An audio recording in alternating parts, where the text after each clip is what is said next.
is Kevin Mayo, and today we're drinking Vanish Valley's Milkshake Series Pineapple and Mango.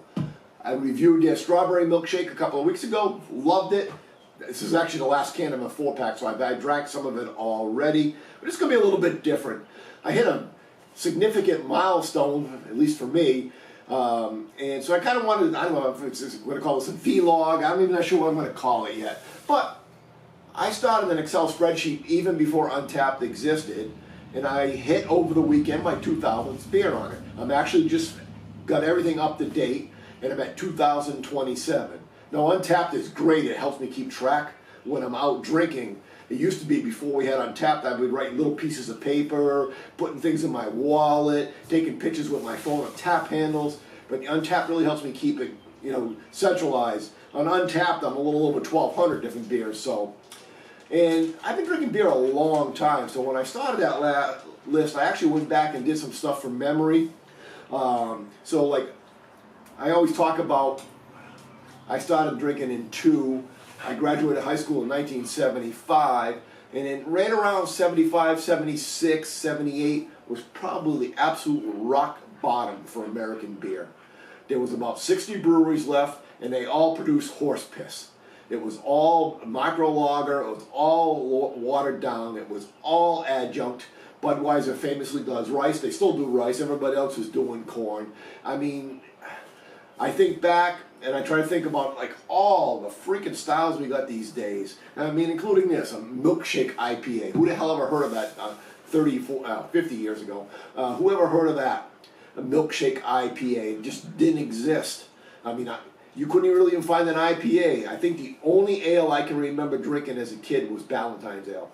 And it was the only beer that was not a macro lager that was out there. Everybody had their little special, local breweries. I grew up on Narragansett beer. There was a couple other New England breweries that were around. We used to get Knickerbocker out of New York. And then you had Miller, Schlitz, and Budweiser. And that was it. So you'd have maybe 6 or 7 beers. I looked at my list before I sat down because I know which brewery I probably had the most of. We've got a local brew pub. It's about 20 years old now in Hartford called City Steam. I've reviewed some of their beers. And I had actually drank 68 different beers from that brewery. They're on their 3rd brewmaster at this point. So the first one, Ron Page, did a great job and did it for years. And they went way back to the old days when we basically just did, everybody did ambers, reds, maybe a stout or a porter. It wasn't a lot of variety. We weren't doing all the fancy IPAs and stuff like that. So 68 different beers, which is more beers from one brewery than there was breweries in the entire country.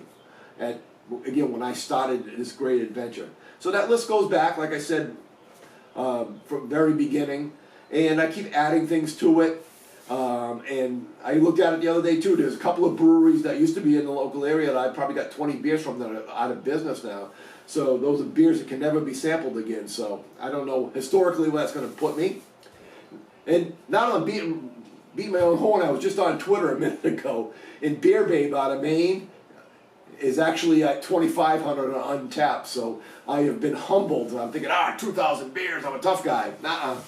So, though I know other people have more. So, I did want to kind of just do a quick take on this beer as I went, as I kind of was rambling on and some of the things I wanted to talk about. I wanted to talk about all the varieties of beer we have out there these days too. I mean, besides I kind of flapped about milkshake IPAs, just IPAs in general. We've also had all the different fads that have gone through the last few years. I remember a couple years ago it was black IPAs. Everybody was doing black IPAs. Everybody was doing Imperials for a while. I mean, just different things that rolled through it. Now sours are kind of transcendent. Everybody's doing sours. So it's just truly amazing what the beer world's come to. What is it? We're over 6,000 breweries. I don't even know how many there are because nobody can really keep track of it. But I know there's over 6,000 breweries, even with some closing these days. And we still haven't seemed to hit capacity yet, though there is limited shelf space out there in the different out in the different stores and stuff like that. We got Hazy Yellow, which is what I expected. These are unfiltered.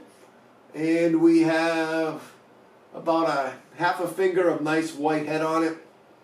And if there's any carbonation streaming up through it, I can't really see it. So,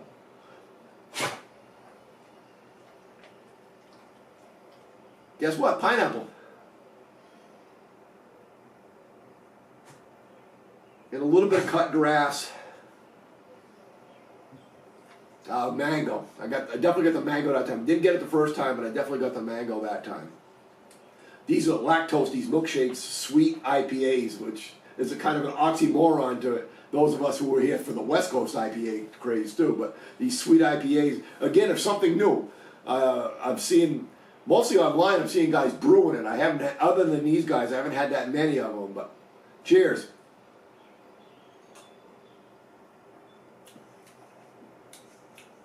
So, this has definitely got the milkshake thing going on. It's quite sweet. The up front is more sweeter.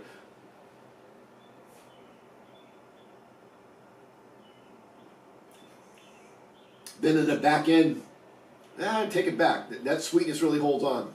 It's like a pineapple milkshake. And then a hint of the mango in there. When I did the strawberry one, I thought the strawberry was a little bit more prevalent. This is really, I find in the fruit flavor and the actual sweetness, mixed in with the sweetness on this one. I like this one a lot. I don't like it quite as much as the strawberry. Strawberry gave it the highest score I've given it in years. This is still an A beer, 95 out of 100. I did want to talk about styles. I was talking about that before I kind of jumped into the quick review. Talked about styles, all different kinds of styles. We have dozens and dozens of styles. I'm pretty excited about where the beer world's going. It's still vibrant. It's still a lot of new breweries coming online.